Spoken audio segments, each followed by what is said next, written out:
I've already done. Welcome to the first Mountain View Mobile Home Alliance, and also a very special meeting with the City Council candidates here to speak to us as a community. We've got a 4-point agenda today. First, we'll get a welcome message from our Mountain View Mobile Home Alliance president, Mr. Trey Bornman. Then an update on the activities of the Alliance so far this year.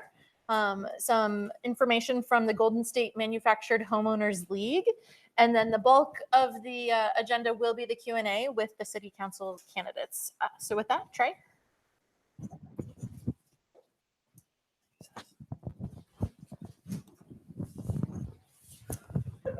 Hello, everybody, and thanks for coming to the first Alliance meeting, Mobile Home Alliance, Manufactured Homes. So we'd like to have Mobile Home Alliance meetings bi-yearly in this kind of setting and discuss things other than politics, things that affect us more. So hopefully as the new city council is elected, things will go more in our favor and we won't have to worry so much about that, and we can worry about warm, fuzzy things. So the first thing, let's get right to it. The Mobile Home Alliance, founded in 2018, and it has 1,130 households. So we've tried to figure out how many are in each household. It's hard to gauge until, I don't know if we can get it from census information that comes out, but we have enough households and voters to sway elections. And that is the only way we're going to get any respect in Mountain View. So there's 6 mobile home parks. 2 of them are senior only, I believe, and the other 4 are for anybody, but that's why the mobile home population sways to senior citizens. So who are we? We set up the Mobile Home Alliance website. And first of all, we're doing everything on a very, very strict budget with all volunteer help. So I'd like to thank all the volunteers who have helped so far putting everything together. But as we took polls of who the mobile manufactured home population in Mountain View is, some things became very, very obvious. So in our poll, we had 170 responses. So that's about 15% of all households in manufactured homes.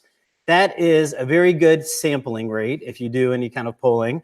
And so with our polling, though, you can see here, do you rent or own? Everything sways to the own side. I believe only 2 parks are renting out their homes, which is kind of illegal, but we'll get to that later on in questioning. But so there we go, 94% own, other people rent. And just to be quite clear, the Mobile Home Alliance represents owners and renters equally. So another question we asked is, are you a senior, a veteran, or are you disabled? And we had an open-ended answer, so you can see the others down there. So from these responses, we had 105 people respond to the question. 85.7% are seniors. And you know, I was like, wow, that is crazy. But when you think that 2 parks are dedicated to senior citizens, it starts making sense. And quite honestly, I think this poll would sway even higher because as we tour parks and go and meet people, we find a lot of seniors don't use computers, don't have it on their phone. It's hard for them to take this poll. We did not do it door-to-door written in. You had to have a computer to do this. And I also found it interesting that veteran and disabled, we're at 17% and they equal each other. And I think a lot of our veterans are disabled veterans. So we need to really consider that in the way we treat mobile home citizens. A hybrid, I'm guessing, is a senior, a veteran, and disabled. We have teachers. We have people over 55 that wanted to say that even though they're not a senior. We have a 30-year-old mother of 2 that wanted to be heard. And we had a non-senior. Those were written in answers. We didn't really poll for that, so there might be more teachers and such. The next one we'll check on that. But so very, very interesting of our underrepresented citizens who seniors, veterans, and disabled need certain amenities and I'm not saying they can't take care of themselves, but our political officials should really try to help them more than an able-bodied 25-year-old. So here we go. Are you concerned about the rising space rents? So one would be the lowest. I think that's somebody who took the poll that doesn't live in the park, quite honestly. We had somebody from Little Apartments that took it and put it in there. So, and then we had two that were moderately, but you can see 4s and then 5s. It just sways that our population, our community is very, very concerned about the rising space rents. And I think it's making people very, very anxious. Are you concerned about maintaining the equity in your home? Again, 168 responses. So only 2 people didn't answer this question. And you can tell right there, over 90%, everybody's concerned about the equity in their home. And to explain this a little more, when I've talked to people that are new in mobile homes, I didn't really understand how it works with in-place transfers. We actually have a little spot on our website. You go to the Learn section. I think that's probably the only thing you can learn about right now. But it talks about in-space transfers, and it goes through what happens when you go to sell your home. So I have a home, and I've been renting it, say, for $1,000, and my space rent's gone up, and now it's $1,000, and I go to sell it. And my home has a value, the equity that I have in my home from what I paid for it. And as you go to sell it, and then your landlord says, well, guess what? The new owner is going to pay $2,000 for space rent just because that's what the going price is. That's what I think it should be. It's been proven that for every $100 your space rent goes up, you lose $10,000 of equity in your home. So basically, you hear the argument a lot that we're greedy and that we're taking stuff from the owners and the landlords and the park owners. But quite honestly, every time they raise the space rent like that, they're taking equity from our homes and putting it in their pocket. So we need to be very clear on that when we drive the point home, and there'll be questions for City Council on that later. Now I'm going to introduce Mariel Bohaus, who is going to go through our timeline. She's the Vice President of the Mobile Home Alliance.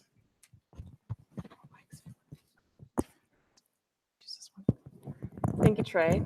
I'm Mariel Bohaus, and I'm going to walk you through a bit of history and context around some of the politics that we've had in Mountain View with the mobile home community in particular. At the end of 2016, the CSFRA, or Measure V, as it was called, was passed by the voters in November, at which point the City Council appointed the RHC, and the RHC, the Rental Housing Committee, was very busy throughout 2017 figuring out how to implement this new law for apartments. Towards the end of the year, we had the Rental Housing Committee attorney issued an opinion on whether or not mobile homes should be officially covered under Measure V. This was in part due to a lot of advocacy on part of Trey and the Mobile Home Alliance throughout the year. And the attorney said that without a doubt, she thought that the Measure V does include mobile homes. At which point the Mobile Home Alliance was sort of formed. We did our first door hanger distribution, which probably a lot of you found us through. And my husband and I submitted a petition for rental downward adjustment under Measure V to the RHC because we had this opinion saying we were covered. At which point the Rental Housing Committee rejected the inclusion of mobile homes under the CSFRA. They essentially held a vote and said that they disagreed with the attorney's opinion and that we would not be included, and rejected our petition. We had secured some pro bono representation after that, and so we filed a petition with the county court and submitted essentially a writ of mandate, which says that we would like to enforce the RHC to follow the law, which under our interpretation and under their own attorney's interpretation included mobile homes. So we filed essentially a lawsuit, and we got a ruling recently from the judge ruling in favor of the RHC, so declining the petition. And we have recently, or will be very shortly, filing a notice of appeal to take it to the Superior Court of the state over the county. And that leads us up to today. So hopefully that gives you some brief context and appreciation for how much politics does touch you on a very personal level, and how we should be advocating for our rights there.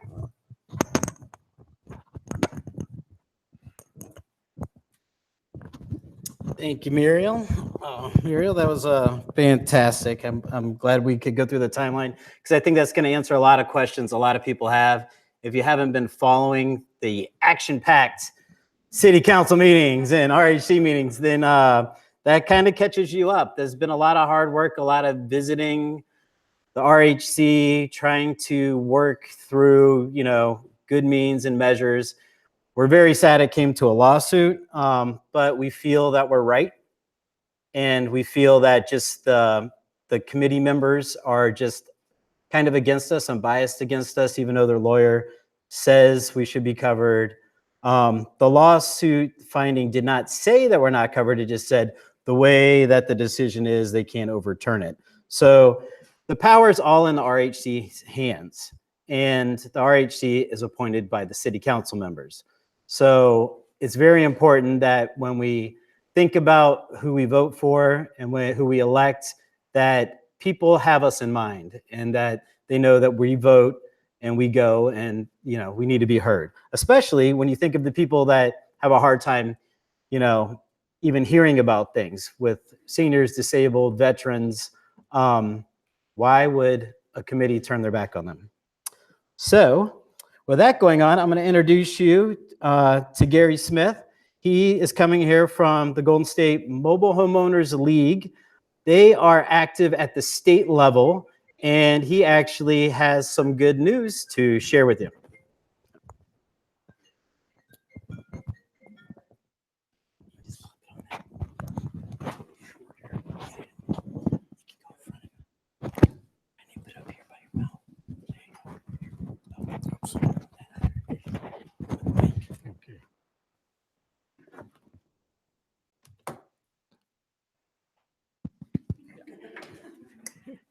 Thank you. Can you hear me?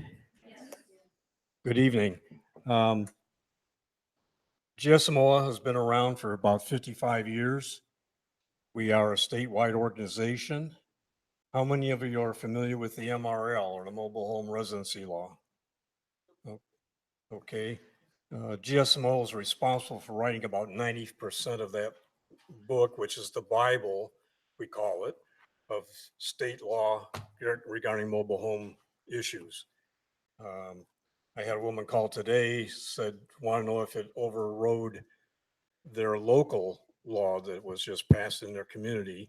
And I said, yes, the MRL supersedes any other law in the state. This is the one you go by if you have a problem. Now, there's all kinds of nuances and shadings and what have you, so there's always room for dispute, which brings me to the good news. GSMOL, we have a full-time lobbyist in Sacramento, Esperanza Ross, who is very, very good. And if you ever get a chance to have her speak to you, by all means, jump on it because she's just terrific. But anyway, she and our corporate attorney, Bruce Stanton, kind of hand wrote this SB 3066 through the Senate and the Assembly, and Governor Brown signed it last week. And I'm going to read you a blurb that I write from our Parks magazine, just so I get it through it without stumbling and get it as clear to you as I can, because there's a lot of information we don't have yet. And like I say, Governor Brown signed SB 3066. This bill creates a 5-year pilot dispute resolution program. It will be managed by HCD. Does everybody know what HCD is? Housing Community Development at state level. And homeowners will be assessed an annual fee of $10 to support this program, which doesn't begin until 2020. HCD will be allowed to collect and evaluate MRL complaints and to select the most severe violations to refer to legal and nonprofits who would provide assistance to mobile homeowners. These legal service organizations would contract with HCD, and there will be no cost to a complaining homeowner for any legal services provided. A resident can still file in small claims court in lieu of the program established by this bill. A resident may still get their own attorney and sue in lieu of the program established by this bill.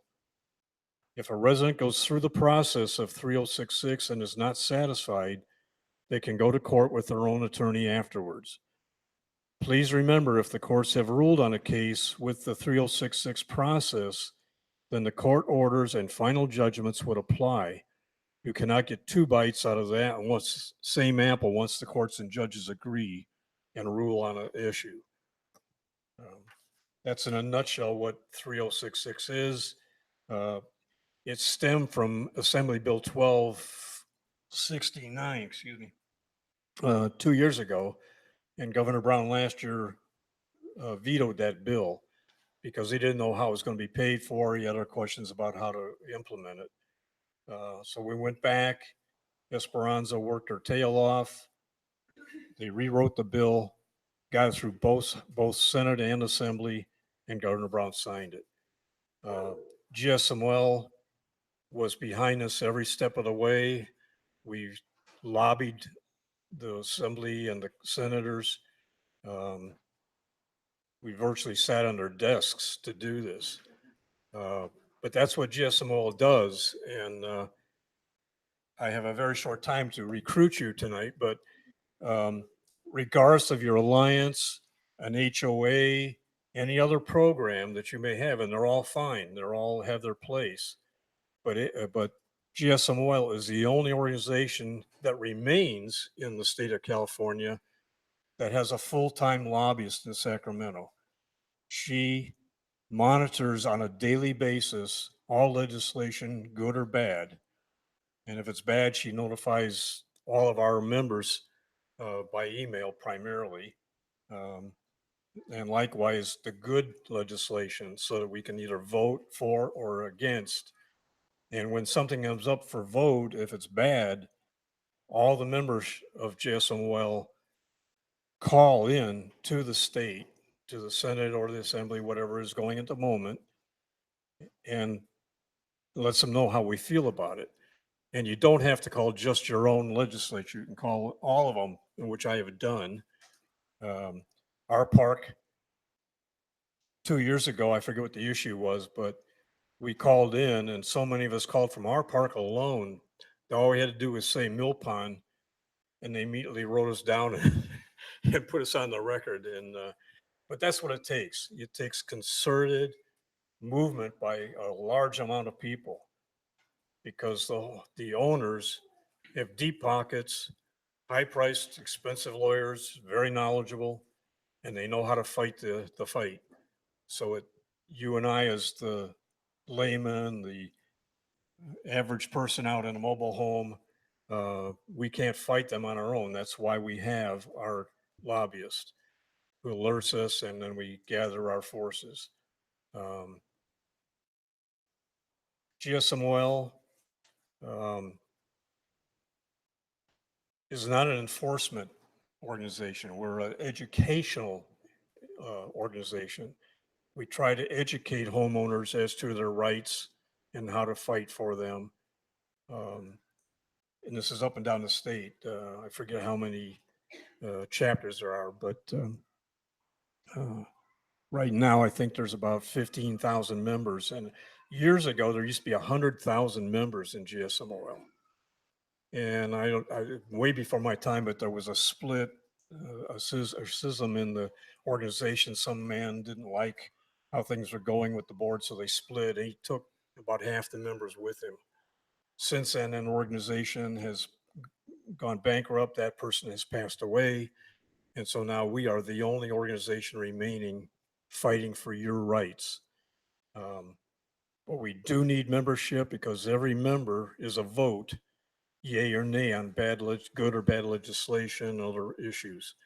GSMO also goes to the local community and fights for your rights. Some of you may know what opt-in was in San Jose last year. Basically, it was an attempt by park owners to do an end run around rent control. And Martha O'Connell, my boss, who's a regional manager, myself and several others, we spent 2.5 years fighting that issue, and we won. We finally got to the vote in city council. I think it was in February of this year. and we got a 9-0 vote in favor of doing away with it. But that was hours and hours and hours of effort, lobbying, educating, calling, writing letters, the whole thing. But we did defeat it. And if that had not been defeated, it would have become probably a statewide movement. And then rent control very well could have gone away right then and there. And you know what happened then. So if GSML doesn't survive for whatever reason, there'll be nobody left to fight at the state level for you. The owners will jump right in there, and you know, within a year you'll see some really bad stuff happen. Bills passed that are not favorable to us. I lost my thought here. Hold on.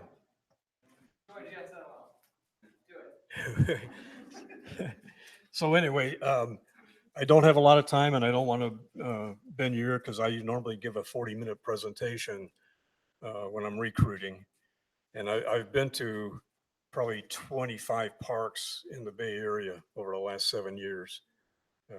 I got roped into this by a previous regional manager, took me to coffee and twisted my arm, and I didn't know what I was getting into. But I've been doing this for 7 years. I enjoy it. I enjoy talking to people, going to parks. I get, well, I don't know how many calls in 7 years, but I get phone calls on my landline. I get emails, no letters for some reason, but hundreds of people, literally hundreds of people have called me, emailed me with problems, everything from problem with trees, driveways, maintenance of the park, abuse, racism, sexism, you name it. It goes on and on and on. Some of them are very moving, almost bring you to tears because you're sometimes helpless. You can't do much, especially when it's the seniors in their 80s and 90s and they're being threatened with eviction, for instance. We have 3 or 4 attorneys on contract. Bruce Stanton, a lot of you may know Bruce Stanton. He's been around for years. He grew up in a mobile home. His father was one of the first presidents of GSMOL. He knows the MRL inside out. If any of you are interested and you in a mobile home park that you want to put maybe 5 of you together, 6 of your parks together, whatever, and invite him to speak to you, he will put on what he calls a road show. And he has a list of questions that he asks to see how many people know what's going on. And he has the answers. And it's very entertaining. It's very informative. We don't pay him anything except on his retainer unless he goes to court and fights something, whatever issue, then we partner with him on that. There's also an attorney in San Diego that fights failure to maintain issues. If your park is going downhill and they're not doing anything about it, and it's becoming a safety issue, a health issue, whatever, that attorney has a track record of 100%. He fought a case, I can't remember the name of the park in San Jose, but they got $110 million judgment for failure to maintain the park. So we have lawyers that know what they're doing. They are available in some instances, but you have to be a member of GSMOL to get access to that. I'm sorry? Could you explain how we join? Just Oh. on the website? You can join on the website. I brought material with me, but I didn't know where to lay it out. I have some applications, an envelope to mail it in. I've got some business cards I can give you if you wish to do it later. Yeah, we'll put information. Okay, I'll put it back there and you can take it. I get more, so I'll just leave it out there. I had one other thought and I've lost it, so. I appreciate you coming and listening to me. If you have any questions, Trevor has my email and my business card. I have just a few business cards I can leave back there. You're welcome to call me at home anytime, email me. And I'll try my best to get you an answer. If I don't know it, I'll get someone to give you an answer. This bill is going to go a long way. The bill doesn't become effective till 2020, by the way. But at that point, you will have access to legal help at no cost if HC decides that your issue is worth pursuing. And they usually determine that by, is it good for everybody? Is it a universal concern as opposed to, say, one person in one park? So anyway, I appreciate your time and here's the information.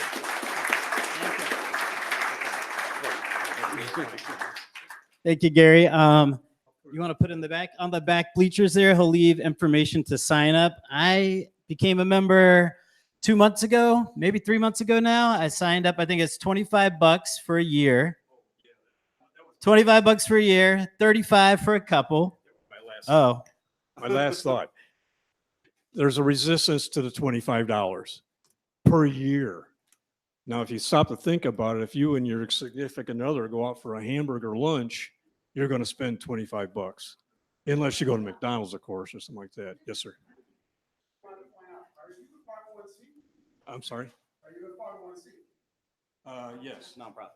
Yes. That means it's tax deductible. I'm sorry. Tax deductible donation. yeah. So anyway, don't worry about the 25. I consider it as part of my regular homeowner's insurance, and you pay it and you don't even miss it. So don't let the $25 a year stop you from joining, because the benefits far outweigh that. You can't buy a lobbyist on your own for that kind of money. Believe me, you can't fight any lawyer on that kind of money either. Thank you. Thank you, Gary. And thank you. He usually does this presentation much, much longer, but I asked him to shorten it, and because we have other things to do tonight. But I would like to point out that the Alliance, we represent, again, homeowners and renters. GSMOL represents homeowners, and it does give you a sort of insurance. You have a problem with the tree in your neighborhood, and the MRL says the park takes care of the trees, but the park says you take care of the tree. Guess who you call? You can't call the Alliance. We have no dogging about it. We can complain for you, but GSMOL will write a letter for you to the park, and a letter coming from them gets a lot more accomplished than coming from you. And I know a lot of people are intimidated by the park owners. That removes you from the situation and allows them to take, $25 for a peace of mind. I joined, I think at last count, when I contacted them, we had 14 people. We're looking at what they usually do is they have different parks. You get 15 people at a park. You have a chapter where I talked to them about, why don't we just have all Mountain View people in one chapter and we can meet at the Alliance meetings? And they're like, hey, yeah, that's fine. So I think we're only a couple people short of getting that done. And then we'll have some of these other speakers come and talk about things like that at another meeting. But I'd like to thank Gary for his time. He drove here to talk to us. So with that said, I'm going to move on to the next slide. I'm going back to our poll and rewinding a little bit, because on our poll, we asked, are you willing to volunteer to help? And you can see, we had a lot of people volunteer. We had a lot of maybes, 68%. We had 25% say yes, they are. And what does volunteering mean? We have a very few people handling the bulk of what we do right now.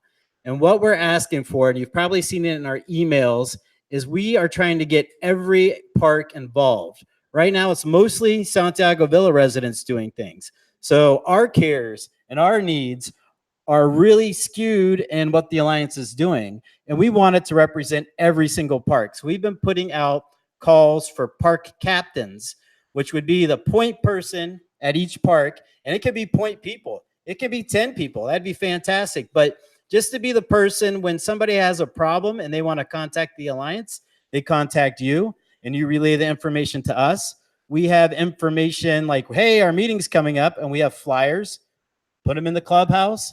Let your neighbors know what's going on. So with that said, let's go to park captains. So park captains can come in all kinds of varieties. And I think I have 3 of these people living at my park right now. I might be one of them. No, that would be the Captain Morgan probably. But so park captains, they're the alliance representative at each park. They come and attend our meetings. And right now our meetings are today. So will it be monthly? Will it be monthly? I'd like to have a big meeting at least once a year like this, maybe twice a year. But as we roll out and do things, representatives from each park should get together. We'll have lunch. We'll talk about what you've heard is going on at your park. We'll find out what's the common problem. Is trees the big issue at every park we need to focus on now? Is it your landlord renting out their houses illegally? What's the big issue? What do we focus on together? Because together we're going to be more powerful and have a much bigger impact. And then we can contact GSMOL and we can say, hey, everybody in Mountain View is having this problem. Write us a letter, please. You help spread the word, you distribute information, and you report any problems to, the Alliance. If somebody's being racially or sexually discriminated against, contact us and let us know, because we're going to bring that crap up, and that there's no place for that anywhere at any park. So things like that need to be nipped in the bud right away. Things like trees we get to as it comes along. So with that said, after this meeting, I hope everybody's on the email list. I'll put the sign up to be a park captain on there one more time. We have people from 4 of the parks, 2, nobody's volunteered yet. But even if you know somebody from your parks doing it, sign up as well, because, people go on holiday. People need a break sometimes, and volunteering can wear you out. I know that. So with that said, we are going to move on to today's main event. The city council candidates have been nice enough to come and speak with us tonight and answer some questions.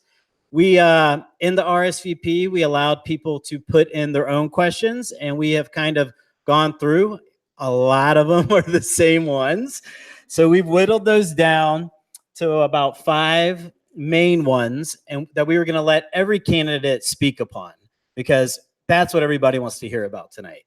And then after that's done, we're going to let people line up and grab the mic and ask a question if you don't think something's been covered. We would like it to pertain to mobile home parks and mobile home park things, if possible, but feel free to ask your own questions. But I think the main ones we're going to touch upon. We only have 2 mics. So if you guys want to grab a seat up here, and you can just pass them around between each other. Oh, we have 4 mics? Oh, great. And I think everybody knows Lenny Siegel is our mayor of Mountain View currently and running for re-election.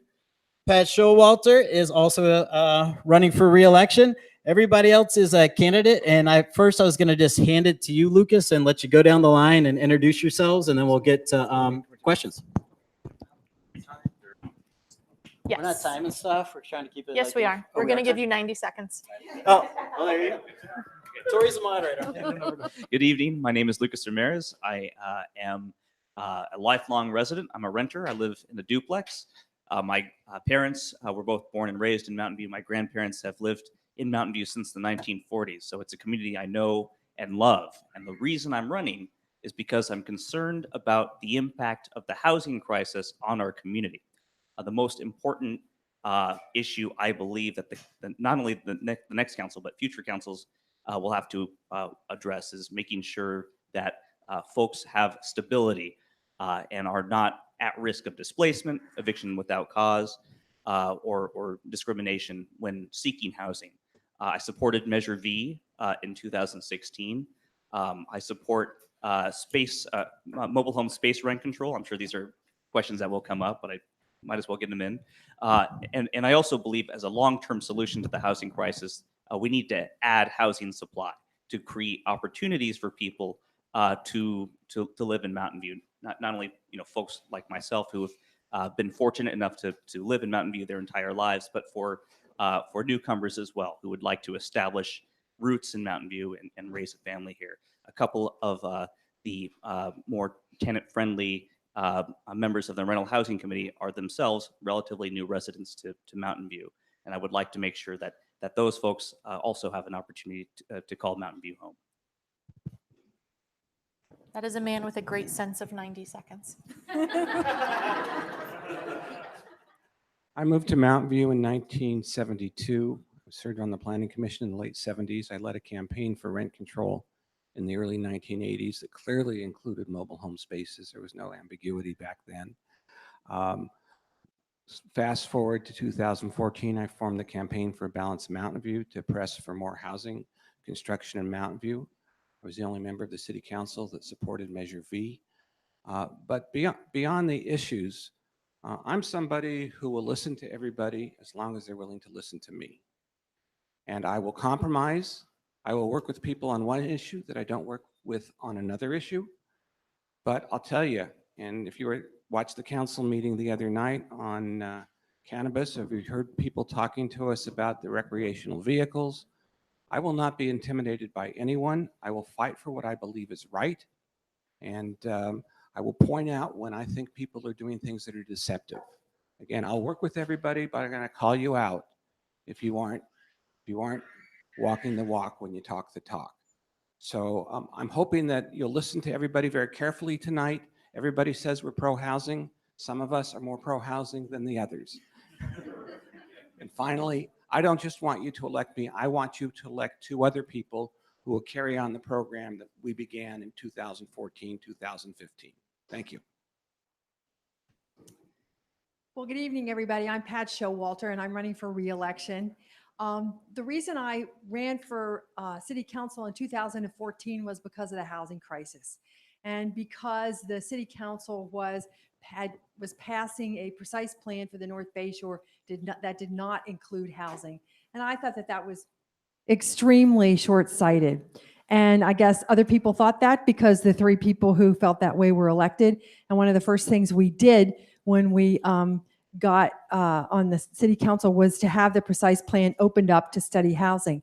But that's been kind of a long process. We passed this wonderful plan at the end of the year last year, and we're working on really moving forward so we can implement the plan. For me, that's job 1 in my second term, is getting housing built in the North Bay Shore. Nobody can sleep in a plan. Everybody needs a place to sleep, right? That's safe and warm. And anyway, so that's really why I'm running. I became a housing advocate in the 90s when I served on the Planning Commission. It hit me that if I didn't, then my children would not be able to live here when they grew up. They would have to move away because it was too expensive. And I guess I haven't worked hard enough, because that does still seem to be the case, but I'm still working on it. And I think that this is essentially a supply and demand problem, and we need to provide the supply in all levels. We'll talk more later. Now? Hi, my name's Allison Hicks, and I'm running for City Council for the first time. I'm not on it at this point. Lift up the mic. Can you hear me now? So one of the reasons I'm running is that I care deeply about housing issues. I have a master's of city planning with a focus on housing and project development. I worked for years and years for an affordable housing nonprofit that created all different kinds of affordable housing, ranging from homeless transitional housing to very inexpensive shared housing, and also first-time home buyer situations. I have also fought hard for people getting a raw deal as a community activist for decades and decades. I was a supporter of Measure V from day 1. I strategized about it in meetings before it was even something that people were working towards. I had petitions signed for it. I spoke out in rallies for it. And then, unfortunately, after it passed, I think some of my friends and I who worked to get Measure V established kind of relaxed and thought that it would go forward on its own once it was law. Unfortunately, our council at the time put what I think was a very poor selection of. Is that the end? Oh, except for Lenny. Lenny picked good people for the rental housing committee. Great. Good evening. My name is Ellen Kamei. I am a third generation resident. My father is Japanese American, and our family were flower nursery owners. And my mother is Puerto Rican and Chinese. So I am a multilingual, multi-ethnic candidate. My career has been in the public sector. I've worked at the city, county, state, and federal levels of government. Right now, I serve as the district director for our local assembly member Mark Berman. For the last 6 years, I've been on the Environmental Planning Commission, and what inspired me to run is each year the commission looks at our regional housing needs assessment numbers, and for our middle income, we had generated 0 units. And that is something that I truly hope to be able to tackle as a member of a city council. Other things I'm thinking about are our quality of life. Many of you are choosing to spend your Thursday evening with us to talk to us about that very topic and make sure that we have a diversity in our community that's very important to preserve. Wanting to make sure that we not only are creating housing, but a variety of the types of housing. For example, we've been talking about teacher housing, housing for those who are in our public safety, making sure that those folks who are in quote unquote affordable units in affordable homes are able to stay there. And thinking about shoring up our public safety, we are seeing the need for more training, especially related to outreach, social services, and mental health. Thank you. John Inks, how do you hear me? Okay, good. All right, so I moved to Mountain View in 1975. That's when the Ringstorff House was somewhere over there, up on stilts, boarded, graffitied, abandoned, and what Mountain View has become today. I'm glad that I was part of a city council that had implemented good housing policies from 2009 to 2016. I'm interested in coming back to city council because I would like to merge my ideas for what we need to do to increase the supply of housing throughout the city with the current council. I have visited San Diego Village, Maria Ahmad, about 5 years ago. I was out here. I'm vaguely familiar with the mobile home situation in this park, but honestly, not as much as I need to be. And if any of you have any ideas that you want to share with me to better understand the needs of mobile home owners, please see me at the meeting. My website is electings.com. I'm easy to find on the ballot. I'm at the bottom of the candidate list. Thank you. And Mr. Inks, you can keep the microphone. We'll let you go first for the first question. What is your perception of mobile home owners and renters? You mean renters in general, or Specifically mobile home owners and renters. my perspective? Perception? A perception of them?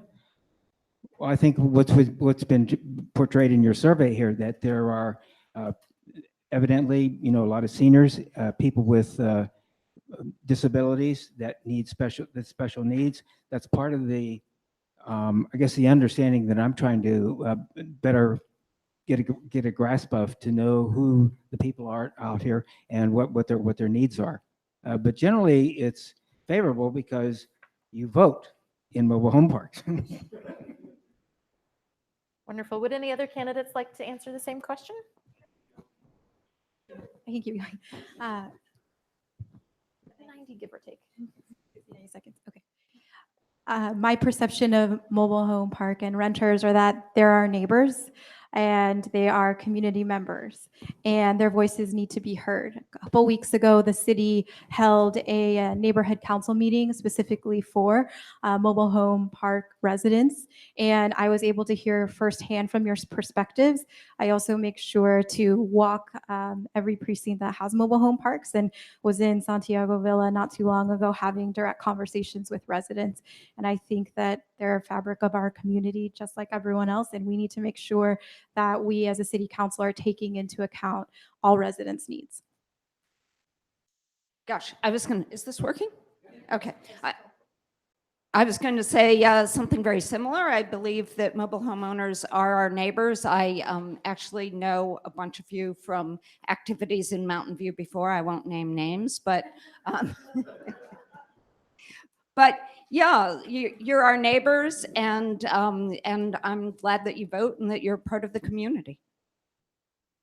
Yeah, I guess my perception is that, of course, you're our neighbors, and many of you have lived here many years and therefore have been active members of the community for quite a while.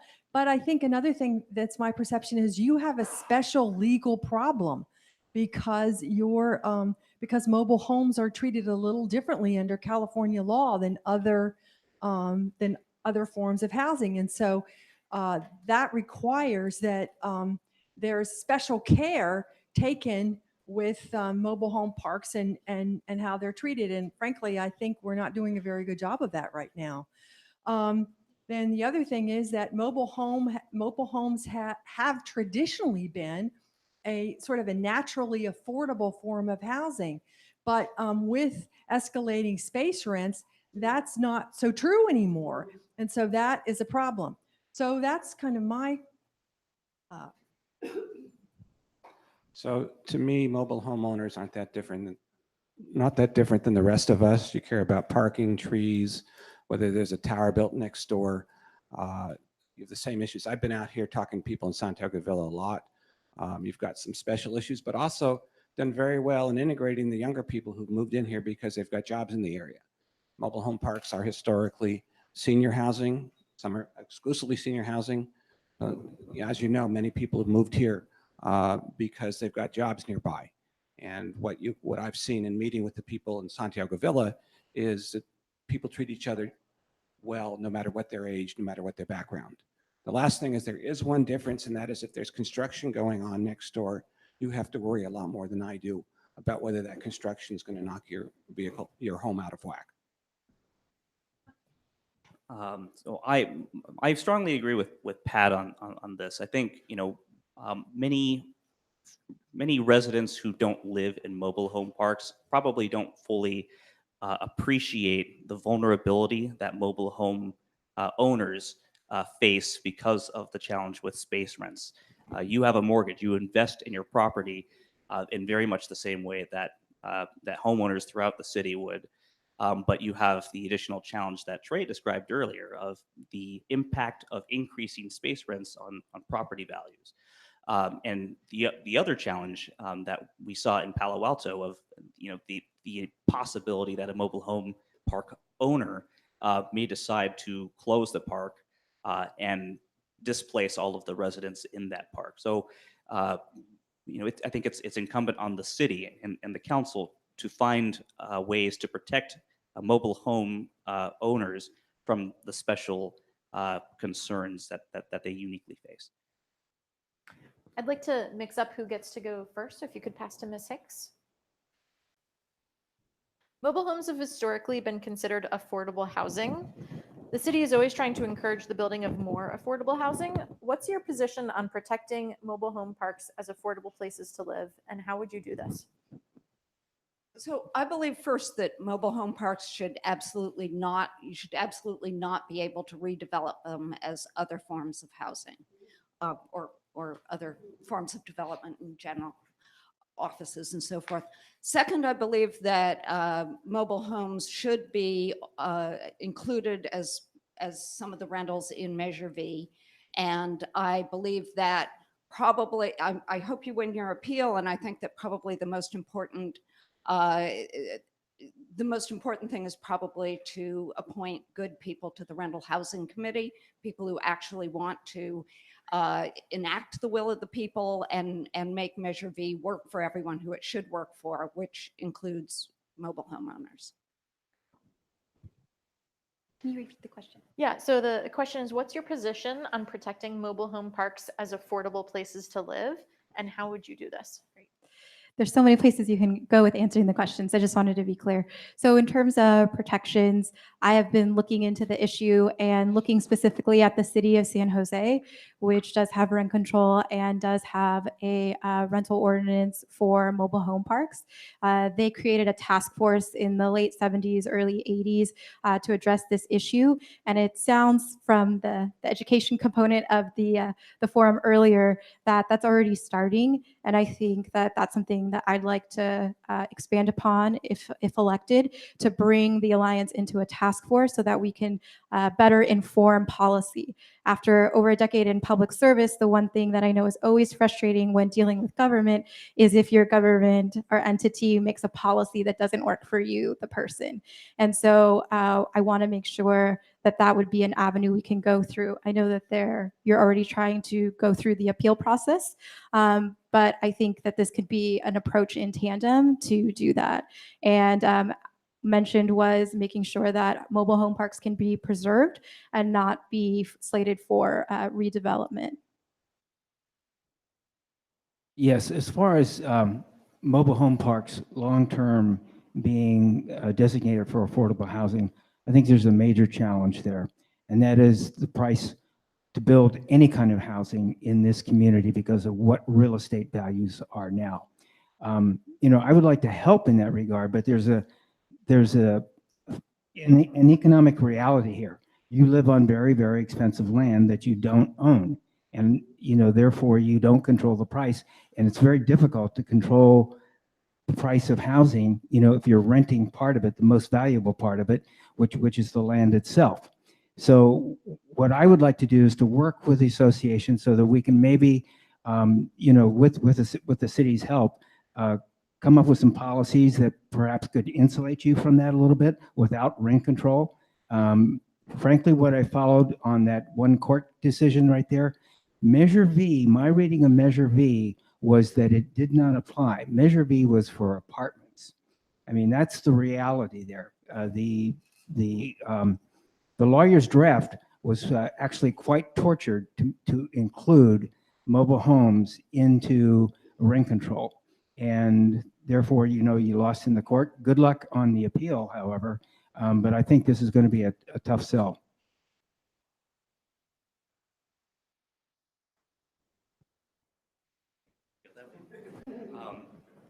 So I think there are two essential protections, one of which, fortunately, the city of Mountain View already has. So a zoning protection to make sure, or to make it much more difficult for a mobile home park owner to redevelop the property the way that the owner in Palo Alto had nearly been able to do. And if it hadn't been for Supervisor Smidian and the council there, it likely would have been successful in closing the park and redeveloping that property. Mountain View has a special zoning specifically for mobile home parks to protect the parks. Essentially, you can only have mobile homes on a mobile home park designated area. So that, I think, goes a long way in protecting mobile home owners from the threat of being displaced through redevelopment. The other protection, which I think the next council will need to seriously consider, is mobile home space rent control, and we don't have that right now. The challenge with Measure V, as I understand the recent decision, is the Rental Housing Committee has the discretion to apply the Measure V rent control to mobile home parks or not. And so there's a danger in if you have an unfavorable council appointing hostile rental housing committee members, they could, even if you were to get the rent control from Measure V, a later rental housing committee could decide to take that protection away. And so I would like to work on some kind of protection that is more permanent. So you don't have to deal with the fear, next year, next election, you might lose the rent control protections just because you have a rental housing committee that isn't supportive. So those are the two things that I would support. I want to start by disagreeing with John, which is something I frequently did when he was on the council. First is the value of land is determined by the rents that it will bring in based on its zoning. And it's the other way. So it's not that land is driving the rent up, it's rent that's pulling up the value of the land. Secondly, when the Measure V came before the council, before it went on the ballot, I read it carefully. I said I thought it applied to mobile home spaces. It didn't talk about mobile home spaces. It didn't talk about apartments. It talked about rental units. And I thought it covered it. I was very disappointed to see what the Rental Housing Committee did. Ideally, the courts will uphold the application of Measure V to mobile homes because We want to use the October 15th base date to calculate the rent. If we have to create a new base date with a new ordinance from the city council or a charter amendment, the base rate is likely to be higher because you can't go as far back. But one of the key things for the candidates, and Pat was with me on this, we had 3 council members who said they did not want to appoint anybody to the Rental Housing Committee who had worked for Measure V. And people up here know who those people were, and they know who they're supporting. And I want everybody up here to commit to appointing new people to the Rental Housing Committee when it comes back to us who are willing to make Measure V work. Whether or not you supported Measure V when it went on the ballot, our voters voted for it, and we need to make it work. Yeah, I think there's 2 things that we really, of course, the zoning is crucial. We have that zoning, but it is very important. We certainly wouldn't want to do anything to change that. And then I think that if the courts don't come back with a favorable ruling, then the next potential step is for the city council to put forward an ordinance with rental housing. Providing rent control for mobile homes. Right now, I don't think we have the votes for that, but it's certainly something I would support because I think it's the right thing to do. And yes, the appointment to the rental housing committee did not go well, and it hasn't functioned well. And next time around, we're going to give it a lot more thought. You can hold on to the microphone. The Rental Housing Committee was entrusted to uphold the law voters passed around rent stabilization. The RHC's attorney advised them mobile homes should be covered under the law, yet the majority of the RHC has been against mobile home space renters when it comes to equal coverage under the law. Since the council appoints the RHC members, what would you do to correct this situation, if anything? I We've really already think, spoken. Yeah. I really think what people have said previously is that, we have to make one of the criteria for being appointed to the Rental Housing Committee that it's your goal to implement the law as fairly as possible. And we just can't waver on that. Which way? So I directly answered that already, but one of the things I envision if I'm reelected to the council is I will support the tweaking of Measure V. There's some administrative things that need to be fixed. We need to address the problem of soft story apartments, how you pass on the costs of retrofitting amortized over many years. And if that comes back before the council in that form, I would work to make sure that mobile home spaces are covered. Ideally, it would be covered under Measure V because of the base date. And if we pass a new one, it's going to be the rents like that you have today or maybe 6 months ago as the base date. So that's a problem. But I'm committed to improving rent control. And I know a lot of people in town don't like rent control theoretically. In fact, it's helping 13,000 people, 13,000 households. So 2 of the members of the Rental Housing Committee, Emily Ramos and Evan Ortiz, are supporting my campaign because I supported Measure V and continue to support Measure V. And I would appoint members of the Rental Housing Committee who share views like theirs.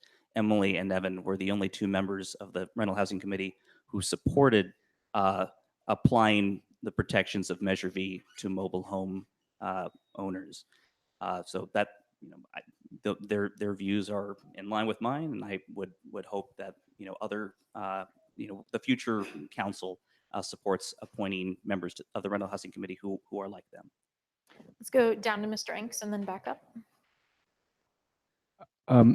Over 8 years, I probably had maybe several score interviews of people applying to be on commissions, Planning Commission, Parks Commission.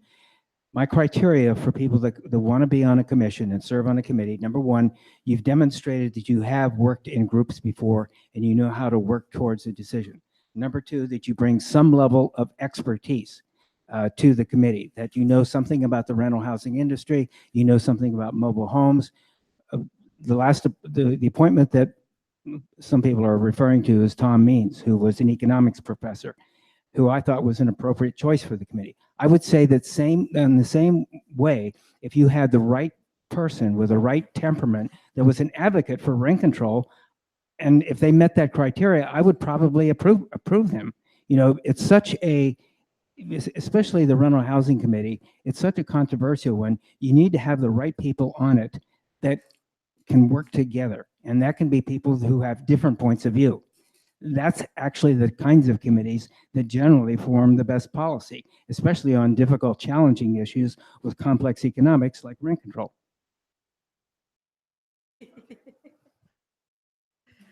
When the topic of rent stabilization came forward in 2016, I had supported Measure W, and that's because of my policy background. I thought an ordinance versus a charter would be more nimble, so that when things came forward, we would be able to tackle them as a council. With a charter amendment, it's much more difficult to make those changes. It has to go back to the voter each time.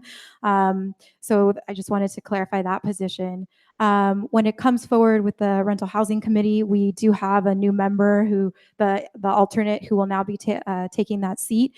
And it will be interesting to see how that goes forward. But when I've reviewed the CSFRA, there are 3 items listed, and 2 of those say that it's supposed to be for the fair and just implementation for both renters and landlords.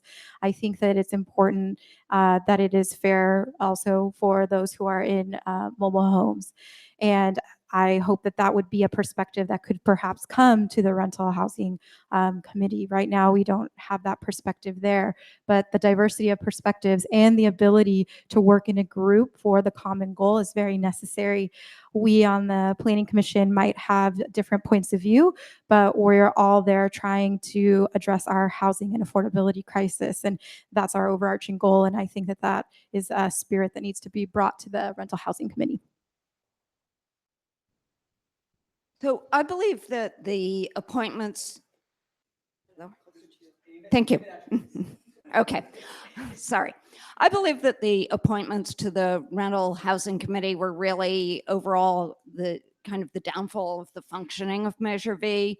I think that some of the council members, well, the majority of the council members had long opposed rent control from the beginning, and I believe that a lot of their appointments played that out, and Tom Means in particular, I think he felt his job was to rewrite what was going on so that it would no longer function to control rents.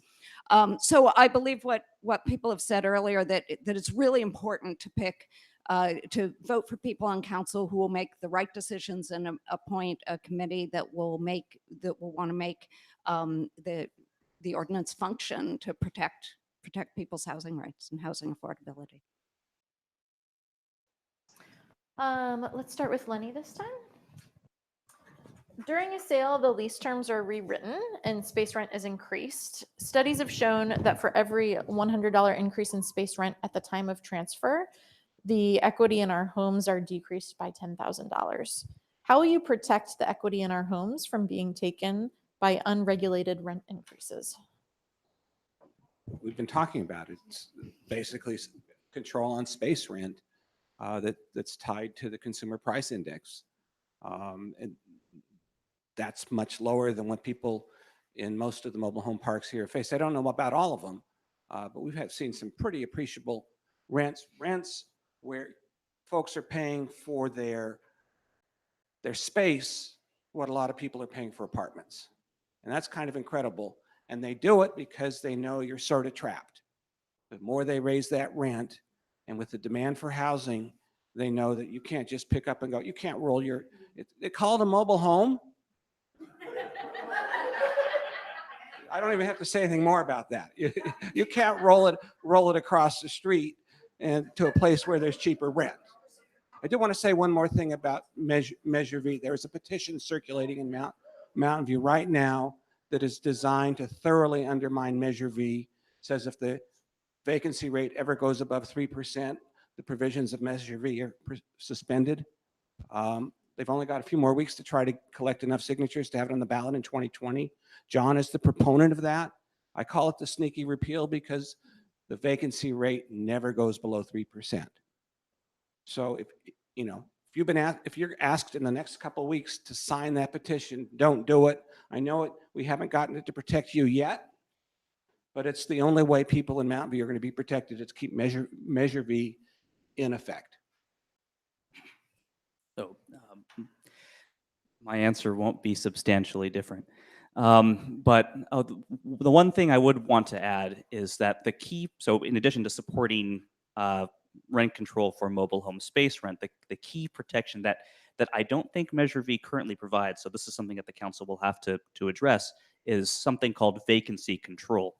Right now, we have the under Costa-Hawkins for apartments, if a tenant vacates their unit voluntarily, the landlord can raise the rents to market rents. The protection, mobile home space rent control would really only be meaningful if you can control the rents across the transition of the property. So, with vacancy decontrol, even with space rent control, you wouldn't have the protection that you really need to ensure that space rents don't go up so high that that it reduces your property value. So this is essential, and I wish I could do a better job articulating this, but we need to make sure that the next council, if they decide to pursue mobile home space rent control, also includes vacancy control. So that way you can, Alex, do you want to say something? That's in the CSFRA? Okay, good. So then we don't need to address this, but I support the concept.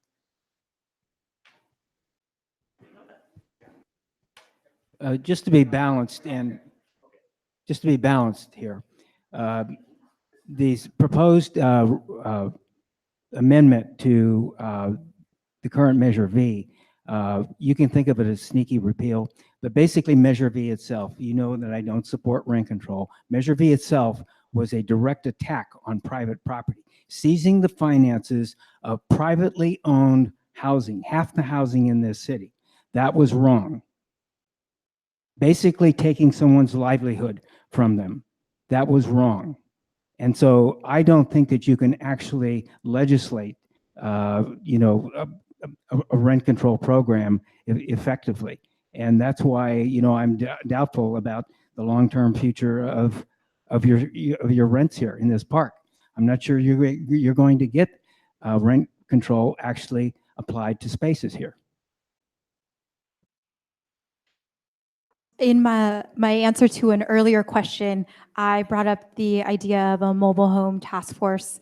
And in addition to the discussion about rent control for units, I have been looking at the ability to try to get long-term lease agreements and trying to and look forward to kind of the discussions with the Alliance in terms of how that's been going, if people have been able to do that, if that's also another way to make sure that it brings stability to mobile home park owners. The other is, as was discussed earlier with the MLA, looking at things that the city can do with our current mobile home park zoning to help cover those who are mobile home park owners, and try to see where the gaps are existing in our current policies and see if we can kind of shore up what's existing as well. Can you restate the question? Because we've had so many different answers, I can't remember what it was.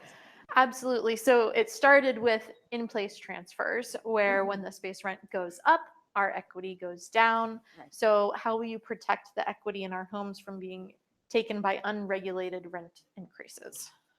Okay. So now I see why everybody was answering it the way they were. Yeah, so I strongly support rent control and mobile homes being on our Mountain View rent control.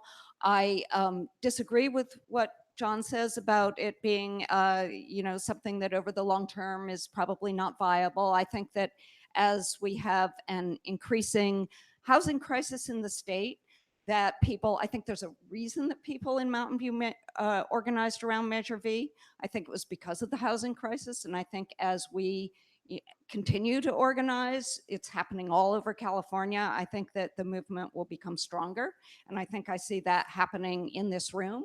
So I think that, it will be viable and it will become stronger as long as you're a part of it, as long as you join the organization whose acronym I can no longer remember.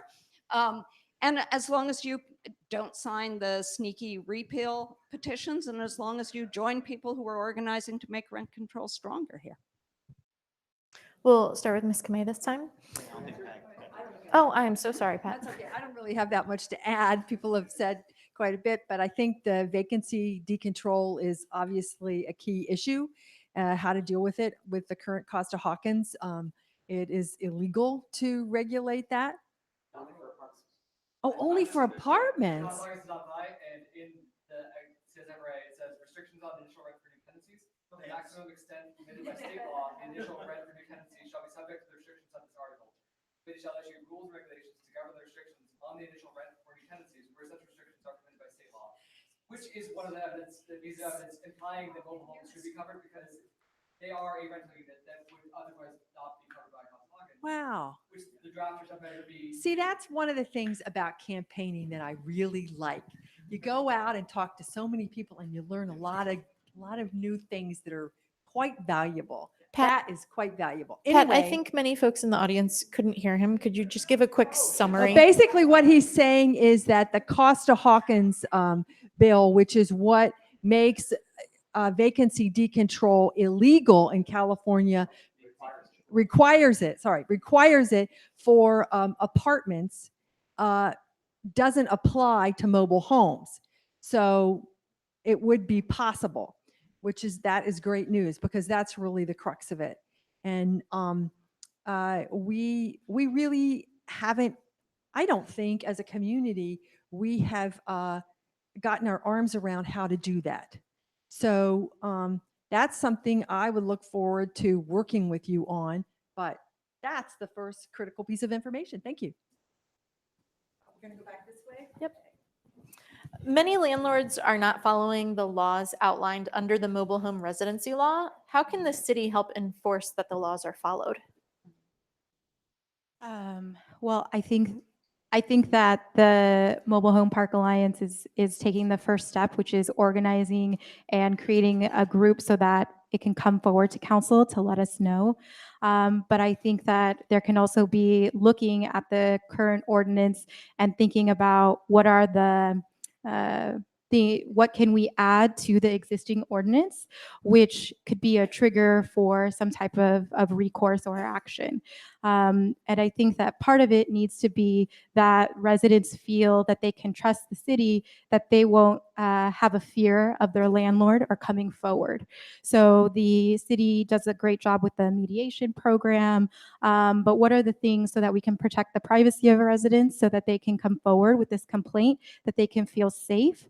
And my father was actually a legal aid attorney for part of his life, and he and I were having this discussion, and he said a lot of times when these types of cases would come forward, those within mobile home parks didn't have a lot of legal recourse, that they were not protected, and the owner would usually get kind of the benefit. And so I think that that's room for where the city can again, augment the ordinance so that we can protect those that we're supposed to be. Yes, Tori, the question was in relation to state laws. Basically, what's the role of the city, if any, to help enforce mobile home landlords to follow the mobile home residency law? It would probably be the same as any other state law where, you know, the city manager's office, the city attorney's office, if there's an issue in the community where there's a conflict with state law or people aren't following state law, our staff has been, the city staff has been active in addressing that.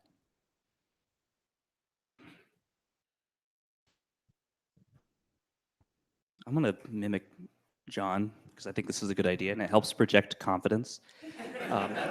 So I need to do a better job of that. So this is a challenging question. I don't know if you all know who Martin Eichner is. He's the consultant that the city uses when the city holds its meetings with mobile home park residents to answer questions about about precisely this question. And he had mentioned at the most recent meeting that he gets this question all the time. And he was sorry to report that there really isn't a favorable response. The city doesn't have very much jurisdiction. It doesn't have any jurisdiction and has little ability to enforce the mobile home residency law.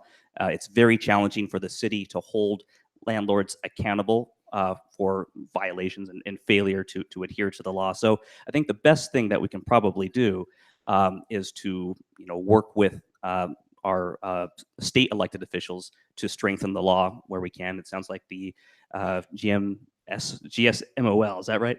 Has been working to try and increase the ability for residents to fight back when there are violations and to strengthen the law. But I would commit to working with Assembly Member Mark Berman, State Senator Jerry Hill, whoever's in office, to make sure that residents do have the ability to fight back when there are violations, and if possible, to increase the ability of the city to enforce the law. So I tell people that the mayor, even council members, don't have any power. I sign documents, I have my picture taken, I chair meetings. I don't have power, but I have influence. So when the management of Santiago Villa came to me with questions about the Sobrato development and about the fence and about the trees, I talked to them, I arranged for them to talk to Sobrato, tried to help them answer their questions. Then when the tenants came to me, and I think it was a 7-day notice people were getting about painting or something like that, I contacted the same manager saying, what's going on? So in fact, while we may not have the legal authority to impose something, the owners of these parks are things that people who want something from the city, and they have to know that the people in the city have the back of the residents. Yeah, I kind of have to say ditto to what Lucas and Lenny said. I went to the council neighborhoods meeting last week or 2 weeks ago. This way. That's better. And I learned too from Martin Eisner, and I think I'd heard it before, that really we don't have a part to play under the state law relative to mobile homes. But as Lenny said, we can definitely advocate and organize. And I think that when people come to city councilors and they ask us for assistance, and we go to the trouble to work through the staff and find out, sort of understand what the question is, and then go to the person or the owner who's having that has some gravitas. And it's certainly something I'm very happy to do. And I didn't graduate with honors from the Push and Shove School of Charm, but I did graduate. And I'm very willing to apply those skills for you. So this question sounds like it was written by the fellow here who spoke earlier for GSMOL. I mean, the first thing I would say is join his group and yeah, because I think organized you just do much better than on your own, or even talking to any one of us or anyone on city council. That said, after you've joined, and maybe you can come as a group to the city council, after you've joined, as for city council, there is the bully pulpit, and there are some people up here who would probably represent you better and pull for you more, and others who would probably represent you worse and pull for you less. And that, I guess that sums it up. All right, we have one more question that we definitely want to get through, and then I'm going to open it up to audience questions. So if you have a question for one or all of the candidates, you can feel free to start forming a line in the aisle. To the folks who are sitting on the aisle, please be mindful of, if you see someone standing in line who could maybe use a chair, maybe move over one and let them have the chair. So the last question is going to be a bit of a lightning round, short answer, but just to make it clear to everyone in the room, your position on whether mobile homes should be covered under Measure V, under a protective city ordinance, both, or none. So go ahead and start. Yeah. Yes, definitely under Measure V, and if an additional ordinance would be helpful, that would be good too. Was there a third question? No, okay. Both. Measure V, no. There could be some alternative, but I'm not sure what it is.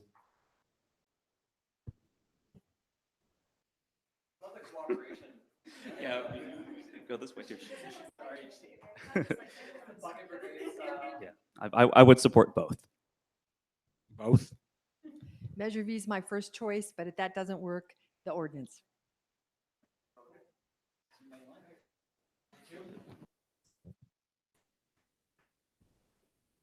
Given the fact that we,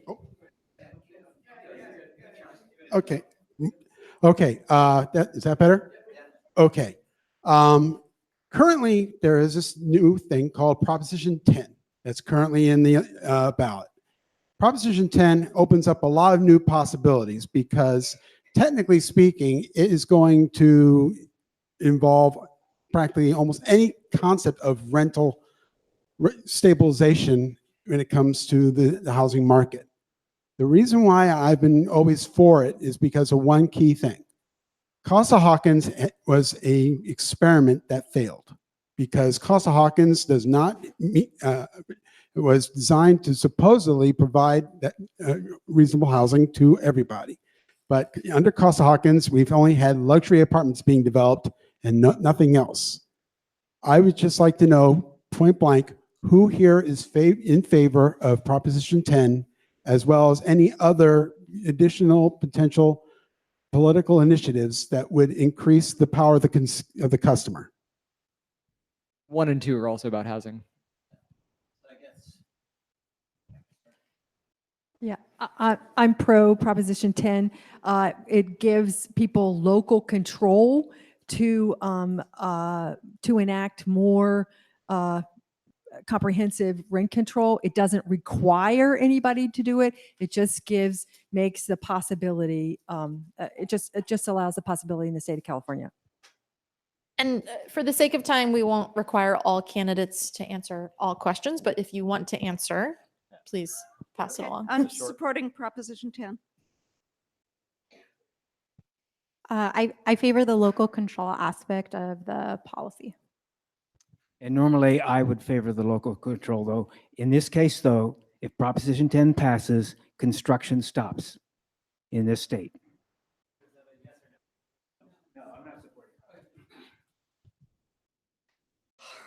This is the question I was most concerned about, but I know it's one that a lot of people in this room are very passionate about. So I do have some concerns about Proposition 10. I support rent control. I think it's really important to ensure that renters are protected from displacement, from eviction without cause, but I favor a comprehensive solution to the housing crisis, and a big part of that is building new housing. I'm not going to claim to be an expert in rental housing economics, but I'm inclined to think that subjecting new development to rent control could remove the economic incentive to build, which I think would make it very challenging for us to, in the long term, address the housing crisis. So I'm open to, I'm open-minded. I want to hear from the supporters to better understand their position. But I do have that very serious concern. I've had a repeal Costa-Hawkins sign on my window for at least 6 months. And we turned it around the other day and put yes on 10 up next to it. So my position is really clear, but I also want to make clear that just because the city would have the authority to place rent control on new constructions and new construction single-family homes, I wouldn't do it. I want to see new construction.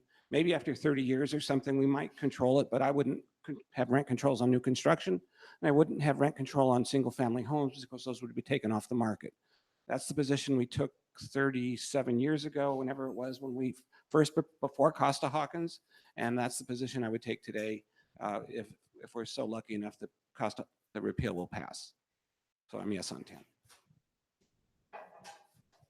10. My name is Bob Green. I'm at Sunset Estates. And this is a yes/no question for everyone. Let me just give you a short preamble. One of the problems in government is correct data.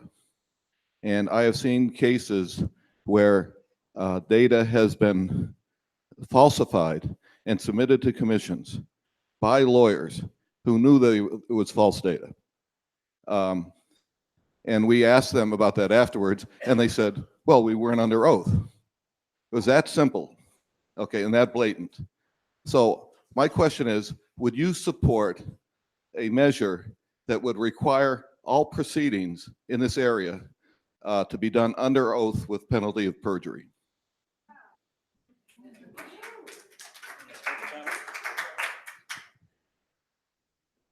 If let's say you're talking about testimony that the public gives before the city council, no, I wouldn't, because I think that would intimidate the public from coming forward like they did the other night. There were a whole lot of people who said things about marijuana and marijuana regulation that I believe were wrong, but I think they had a right to come forward and tell me things, and I had to judge for myself what was right and what was wrong. So I wouldn't do it.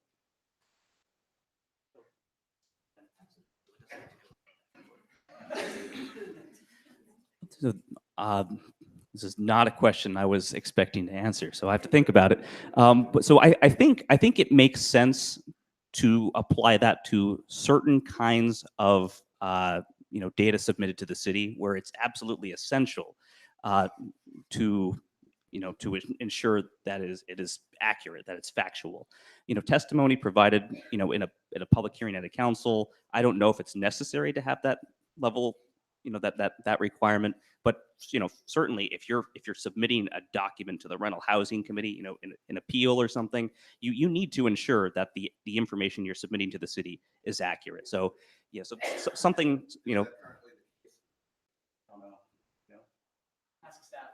Ask staff. yes. Yeah, I don't think I would want it to be a simple yes or no. I think there are certain.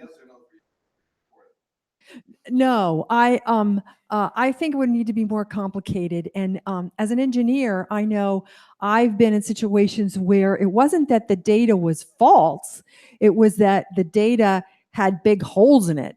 And sometimes people, don't give you all their data. And so you can't really make they could tell you with a straight face that the data they gave you was true, but it wasn't all of it. So we'd have to figure out a way to make that work. But certainly for certain things, it's like if you're putting together a case for the rental board about whether you should be able to raise your rents or not because of various expenses you've had to incur. That I think people should have to sign and say, yes, that's true. That would be the kind of thing that would certainly rise to that level. Now, I want to know what particular case inspired this question, but anyway. I can't remember which one it was. Either the Public Utilities Commission or the Water Resources Board or the Energy Commission. Okay, I'll have to hear that story later.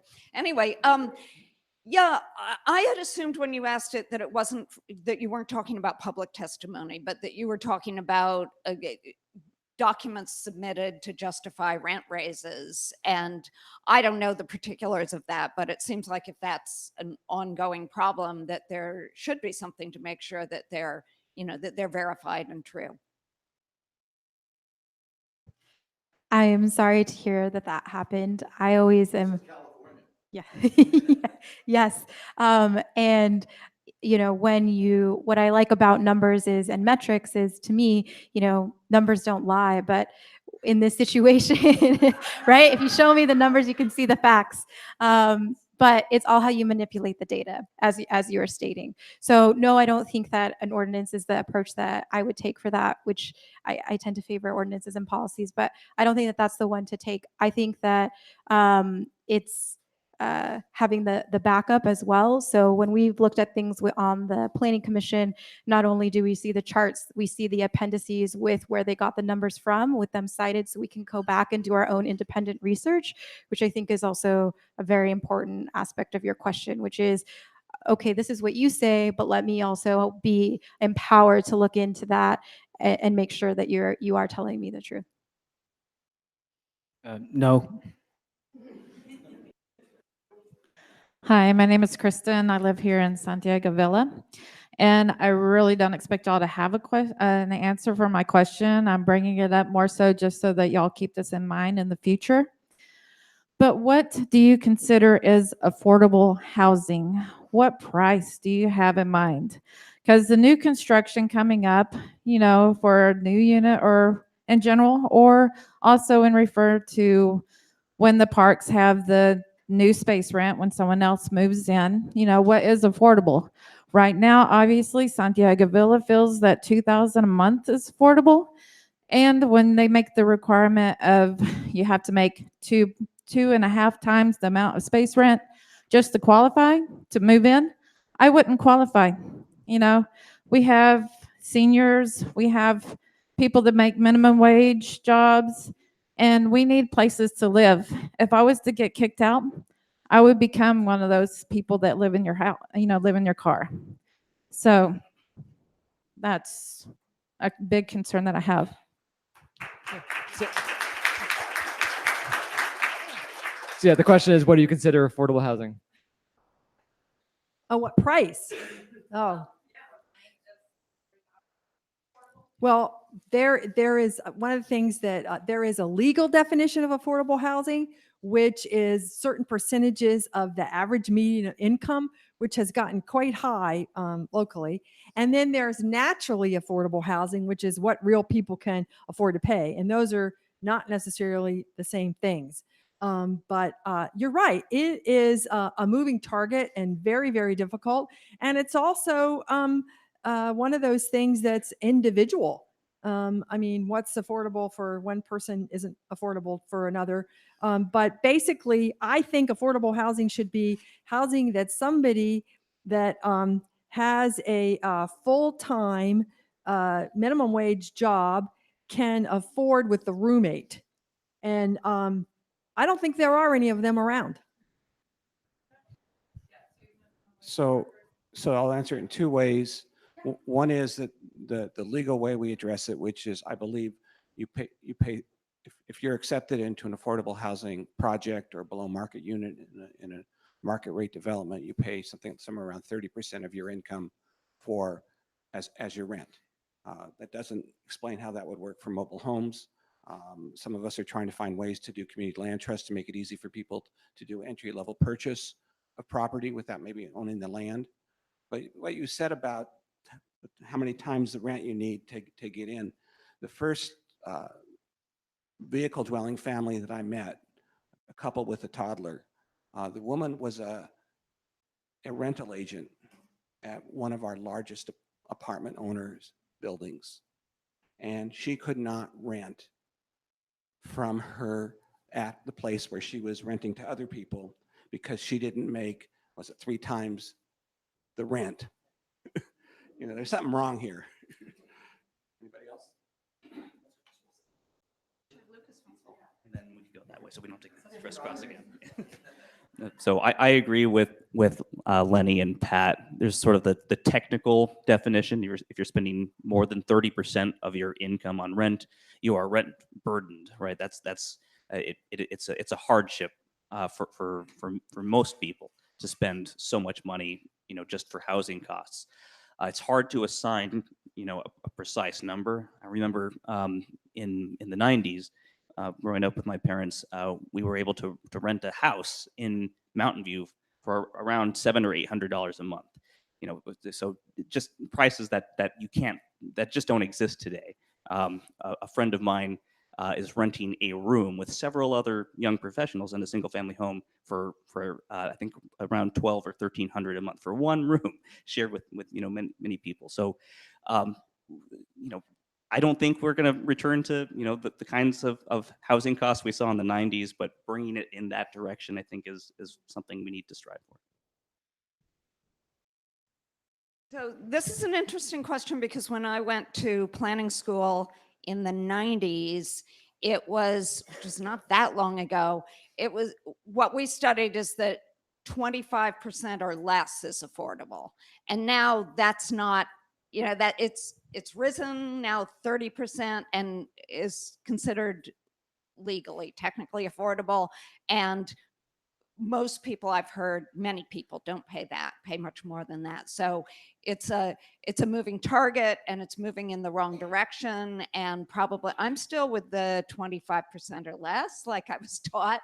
But whether that's what I would think. But that's not the way it's looked at today, unfortunately.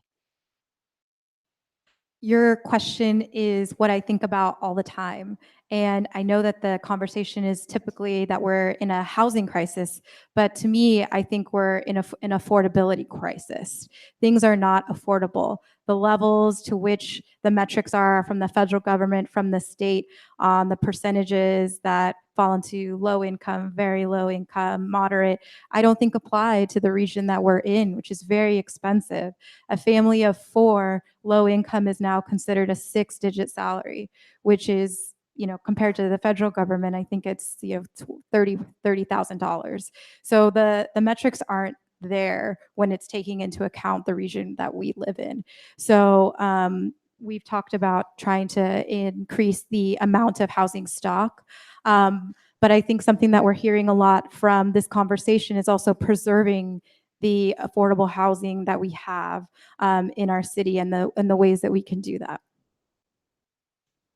Yes, the most naturally affordable housing in this city, the greatest source of it is the apartments that are pre-95, but they are in the crosshairs of redevelopment because of rent control. So what's affordable, I think, the small mom and pop apartments in this city, that is the greatest sort of affordable housing. Even if the rents are $2,000 a month, I think that people in my neighborhood that spend $4,000 a month, I would never do that. I would never spend that kind of money. So it's very subjective, and it's from individual to individual, but we're at the risk of losing the most of affordable housing in the city.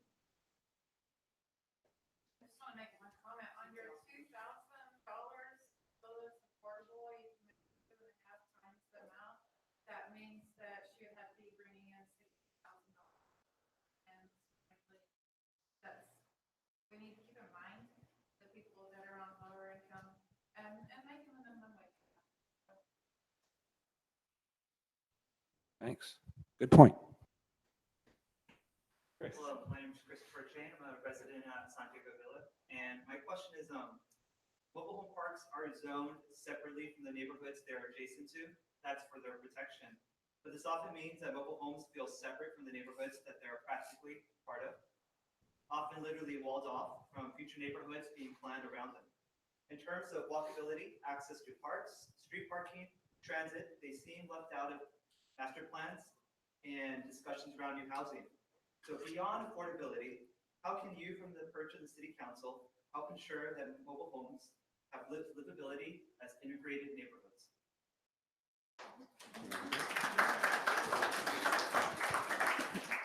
Excellent question, and it's something that in following. So I would be curious to hear Lenny and Pat answer this in particular.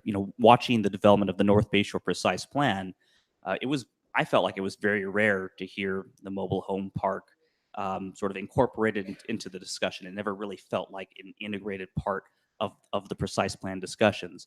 That's not to say that the council was completely ignoring the mobile home park residents. I know many residents were involved in the process, but every time you see sort of the maps, it's sort of this like white space that's not really integrated into the plan area.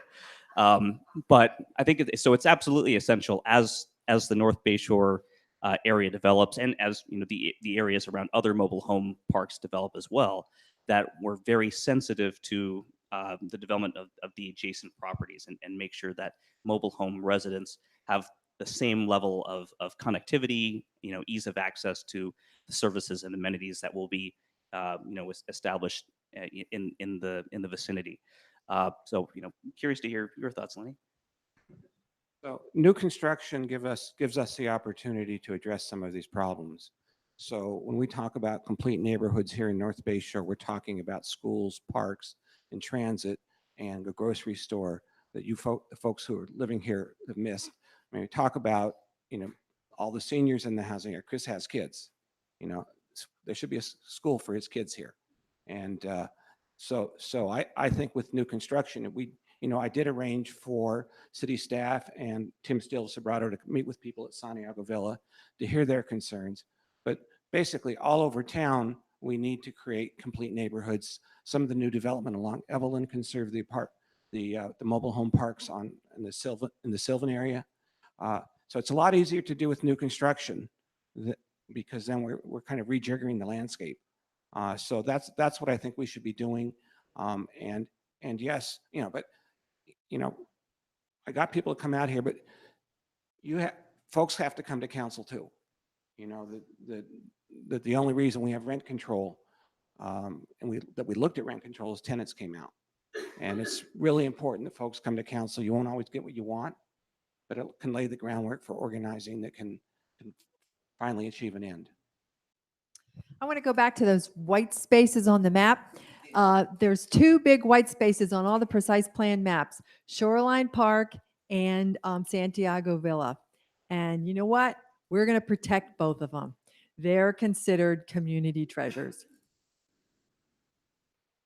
So livability issues are one of the big reasons I was inspired to run for council. I don't know if you read in The Voice recently that Mountain View, if you measure in terms of housing, is growing faster than any other city in the county, like maybe 5 times as fast as San Jose. And I think we have the opportunity now to either make this, we'll either build a wonderful city or we'll build one that we'll look back on in 5, 10, 15 years and regret it and wish it was the way it was.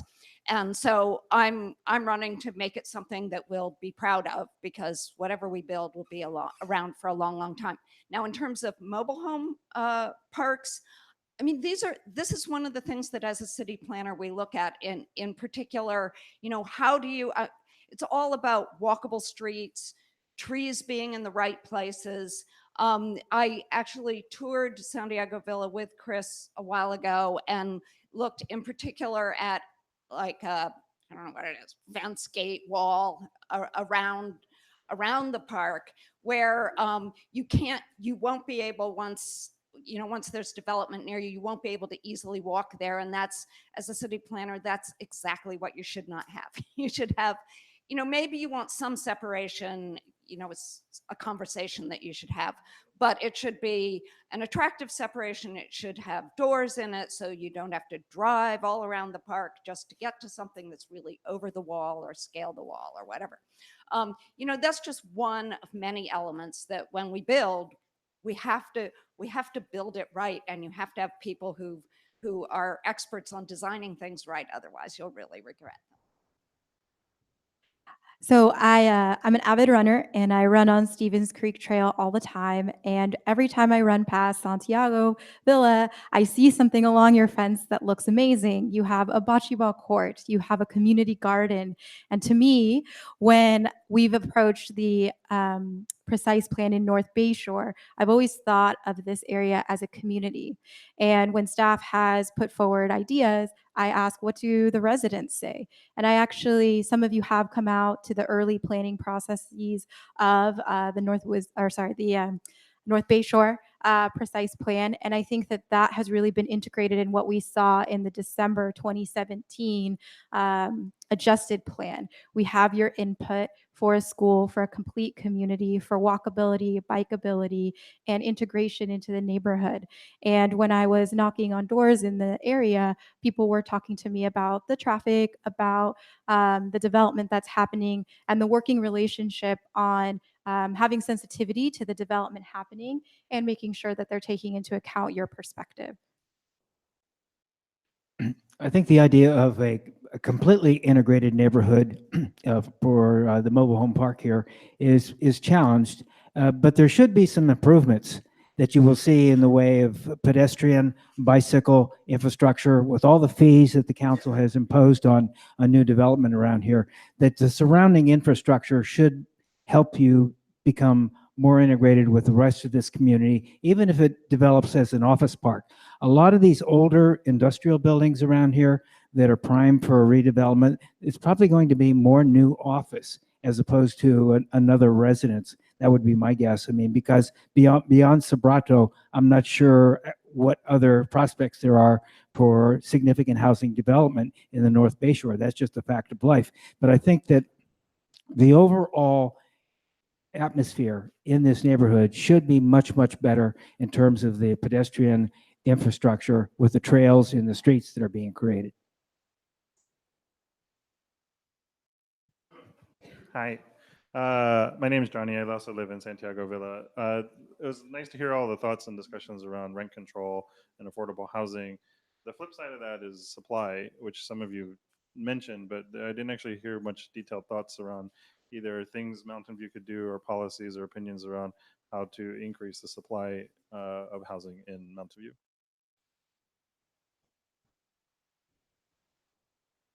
Okay, I can start. So I'm just going to echo what I said before, that that recently in The Voice, they crunched the numbers and said that Mountain View, in terms of housing permits pulled last year, was the fastest growing city in the county, possibly in the Bay Area, some people have told me, and that's probably going to continue apace. So in particular, it's the plans for North Bay Shore, and other infill places in other areas around the city. But I actually think we're doing a pretty good job of that at this point. We're looking at increasing supply of housing in North Bayshore, in the East Wisman Precise Plan area, and Tarabella neighborhoods. So I think that there's many opportunities that are existing within the city right now to increase supply, and also talking about a variety of supply. For the San Antonio area, we're looking at, gosh, over 1,000 units that will be coming in the next couple years, and then up to 5,000 units in the East Wisman area. So there are a lot of opportunities to create more housing supply, but also variety. What I alluded to at the beginning with regard to the city planning and development processes, basically making them smoother, not take as long. Like, for instance, the North Bayshore Precise Plan, millions, took years. It's probably overly specific, and I'm not sure what the real prospects are. You know, I mean, being very honest, for a complete neighborhood in this area. Meanwhile, there are other areas of the city, like in Tarabella and North Rengstorff, that have been primed for development for years, but the city has tied up most of the resources with all these precise plans for North Bay Shore and San Antonio and El Camino Real. I think that we need to simplify those plans. They take too long. They're actually doing visioning on Tarabella now, and I remember we had a gatekeeper hearing. Here, it's a hearing to allocate staff resources to work on Tarabella years ago. We had a room full of developers with the land, labor, and capital to actually build the housing and the office space there, but no, they were kind of shoved aside. So I think addressing the planning processes, make them more streamlined and not as expensive and not as long. Let's take one last question from for time. We're gonna go ahead to the last question from the audience, and then we have one final question. You can give a short answer, yes. You know, we're on track to increase our housing supply by 75 or 80%. The key thing that Mountain View has contributed to the strategy for building housing is to build housing in previously commercial areas, like North Bayshore, converting office parks into housing. The problem that John's talked about, tearing down apartments to build new housing, that was happening before rent control. What we've pioneered in Mountain View, again, is the idea of building lots of housing, medium density housing, in areas that have been previously commercially used. And that's the answer to the region's housing problem. I have a question about traffic. I commute by bicycle.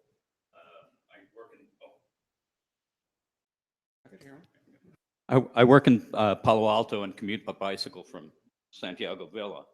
And every time there's a concert at Shoreline, I get stuck for 20 minutes at an intersection where some employee of Shoreline or a Mountain View police officer won't let me cross the street because he's letting the cars go by. They're a high priority. So like 4th of July, I waited 20 minutes to travel 2 miles.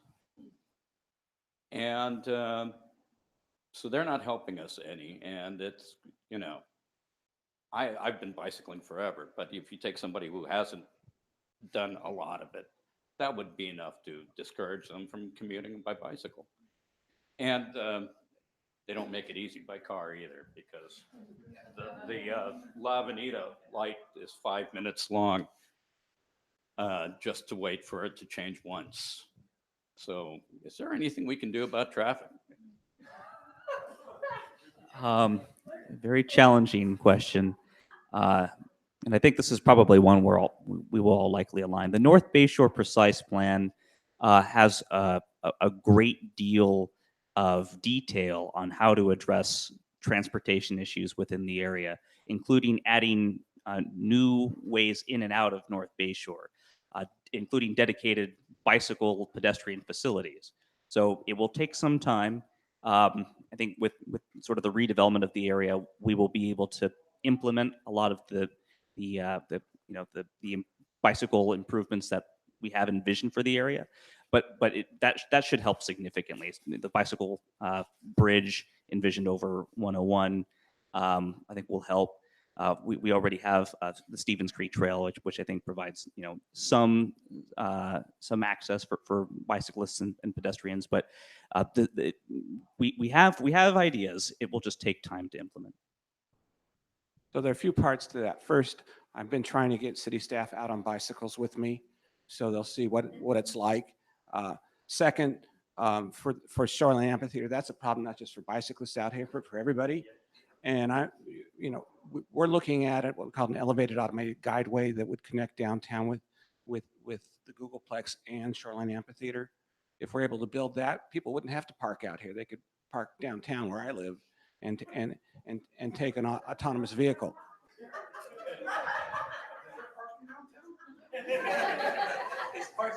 In front of my house. And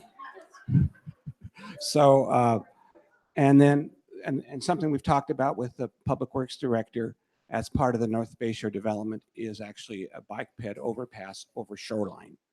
And the reason I think we'll be able to sell that, it's not in the plan yet, but we've been talking about it, is because when the light goes green for pedestrians, it slows the traffic. And so the people in the cars are going to want to have that overpass so we can get the cars moving faster. And that's the missing link in your, I'm assuming what your route is. That's the missing link, is getting across Shoreline. We're almost out of time. Is anyone else dying to talk about traffic? Super quick. Okay.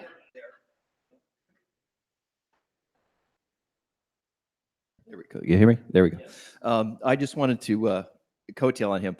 I've lived in Mountain View for 34 years, and it seems like traffic has become an afterthought. And I'm just curious of you who are running, how much thought you're going to give that when you get on council, because getting a roof over your head is great, getting rent control is great, but then you got to move in your city. And I think it's been 15 years since I've enjoyed moving about this city. I've seen buildings get newer and bigger. We've got more electric cars and more people are riding in buses and all that. But the roads around here, the infrastructure feels like 1985. I don't see any changes in intersection design, more right turn lanes to move us about better. I think a lot of Mountain View residents probably get home from work and dread going back out to run errands around Mountain View, not just in north side of the thing, but anywhere in town. All the intersections are really bad. And on the weekends, we want to enjoy ourselves. We're not looking for fun in Mountain View. We're getting out of town. So I'd like to hope that you would consider traffic more as you could look at all these building and development and do it hand in hand and not think of it as an afterthought. So we can move around and use your term, have livability. So I would second that suggestion. And this all sounds like a pitch for something else that some of us have been working on and endorsing in Mountain View, which is Measure P, which is because improved transportation costs money. And in my opinion, we should have progressive taxes rather than sales taxes and so forth to pay for that. So Measure P will be on your ballot. Vote for it, because all of the things that people have been talking about to improve transportation as we grow can't happen if we don't have the money to do it with. Are we allowed to answer? Okay. So to the gentleman who asked the first question, I like your shirt. I've seen them at least 4 times. To the second gentleman on your question, there's 2 things that are going to be on your November ballot aside from all of us, which yes, one is Measure P, which will allocate at least $6 million for transportation infrastructure and projects in Mountain View. So please vote yes. The other is Proposition 6.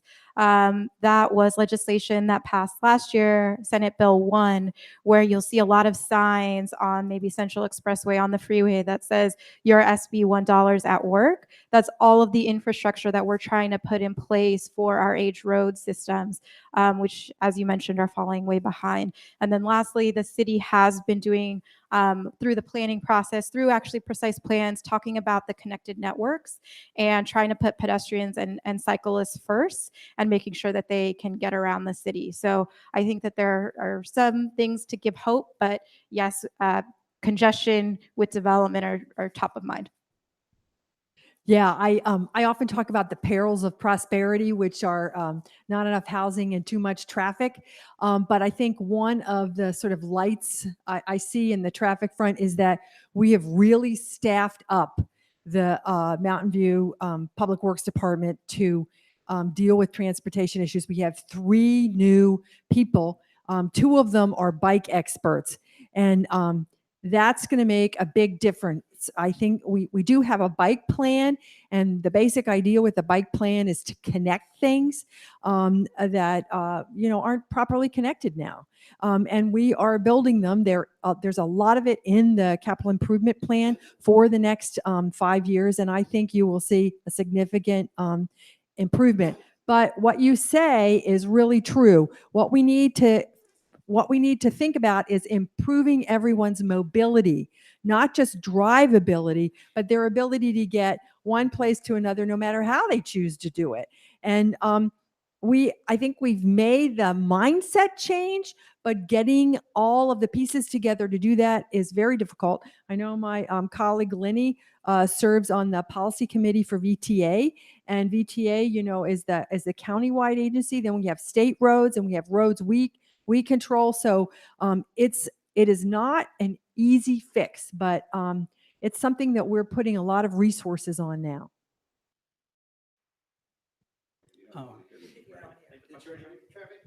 Well, I've got a lot to say, but I probably should talk to him afterwards.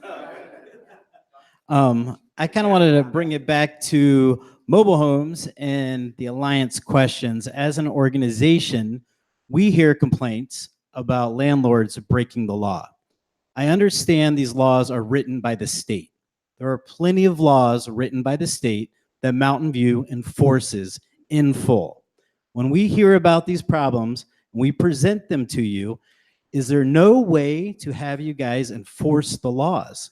If somebody is getting evicted from their house improperly, right now the method is tough. Go hire a lawyer and complain about it and sue the person.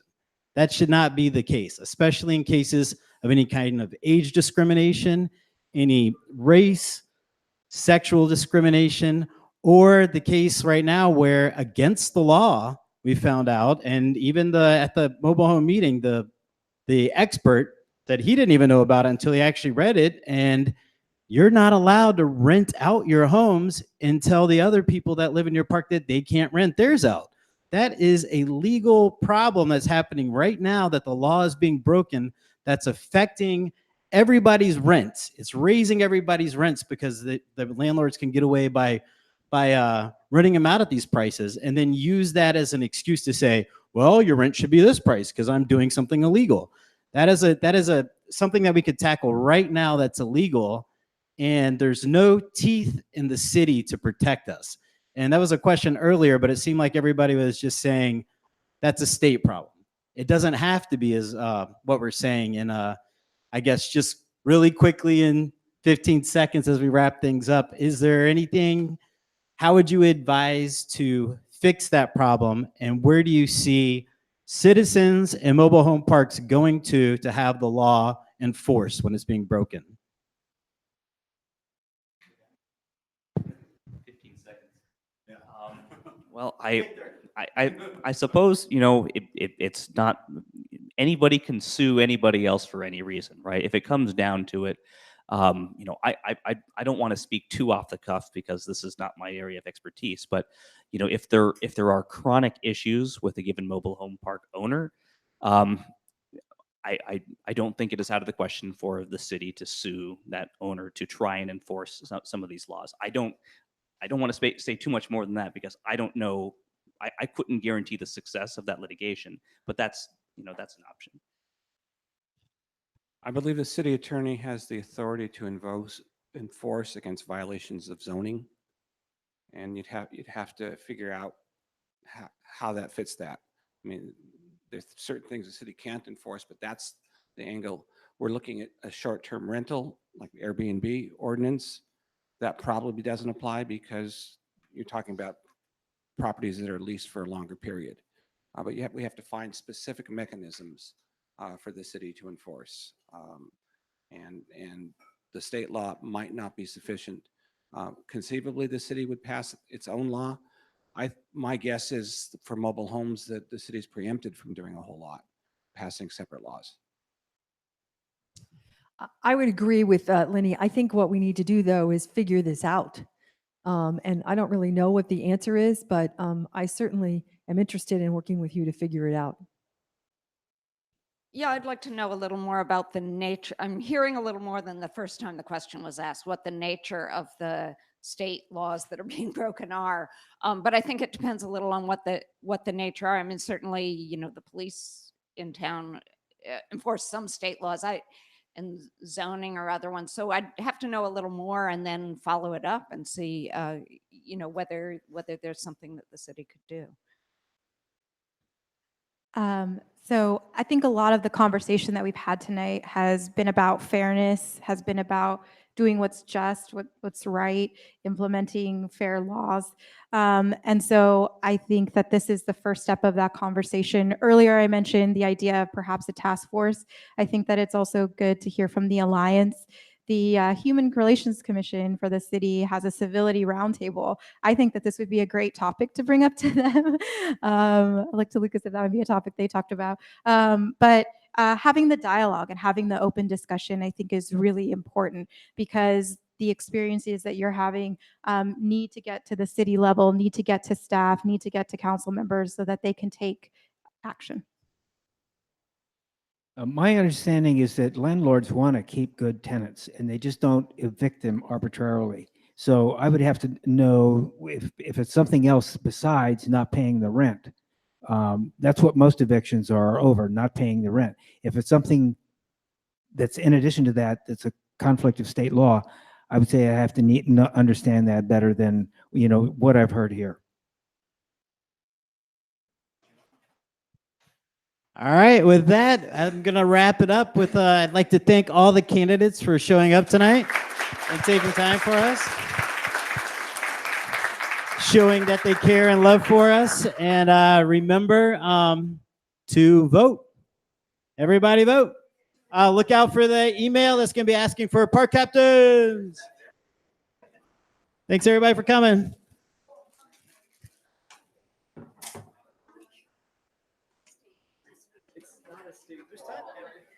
Mobile home residency law that nobody will enforce anywhere. There are two decisions. They are technically they're related to rules and regulations being selectively applied to owners within the park, but not the park owner itself. So one was Kamala Harris, and there was another one by the current Attorney General. And the idea is that if the park has those rules and regulations, that no one in the park can sublet, that the park itself cannot then sublet. So they have to apply universally any rules in the park. There has been a split as to whether or not things that are in the lease differ from park rules if they are in every lease. Because if it's in every lease, then it is a park rule. And so you can't say, like, oh, it's not a rule because it's not officially a rule, it's only in your lease. If it's in every lease you put out. If it's in selected leases, that's a different thing. And are they subleasing them or They're renting. They're doing yearly leases of the whole unit. Yes. Right. They buy the current unit, People will move go it out. to, like, say a senior has to go to assisted living.